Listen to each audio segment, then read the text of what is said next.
Plastic వల్ల కలుగుతున్న సమస్యలు ప్రపంచవ్యాప్తంగా ఒక పెద్ద విపత్తుగా మారాయి.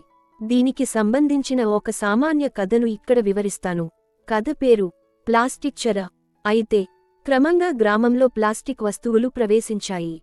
మొదట సౌకర్యంగా అనిపించిన ప్లాస్టిక్ బాటిల్, బాగ్స్, ఒకసారి ఉపయోగించే వస్తువులు గ్రామ ప్రజల జీవితాల్లో భాగమయ్యాయి. సమస్యల మొదలు. గ్రామ సమీపంలో ఒక నది ఉంది. దాన్ని కృష్ణవాహిని అంటారు.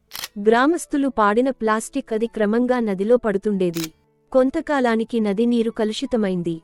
చేపలు చనిపోవడం ప్రారంభమైంది. నీళ్లు తాగటానికి అనర్హమయ్యాయి. ఊరికి పక్కనే ఉండే పంటపొలాలు కూడా ప్రభావితమయ్యాయి.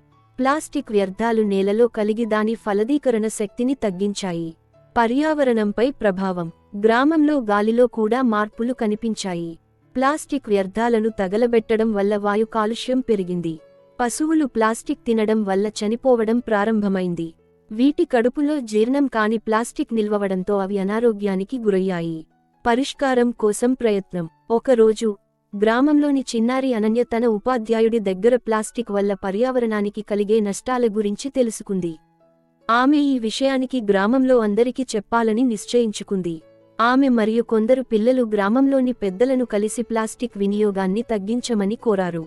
గ్రామస్తులు చేనేత సంచులను ఉపయోగించడం ప్రారంభించారు. ప్లాస్టిక్ వ్యర్థాలను సేకరించి రీసైకిల్ చేయడానికి ఒక చిన్న యంత్రం ఏర్పాటు చేశారు. చెట్లను పెంచి పర్యావరణాన్ని తిరిగి పచ్చగా మార్చే ప్రయత్నం చేశారు. ముగింపు. కొన్ని సంవత్సరాల కష్టంతో హరితవనం మళ్లీ పచ్చదనాన్ని పొందింది. నది తాగడానికి సరిపోయే నీటిని అందించింది. పొలాలు పండ్లతో నిండిపోయాయి.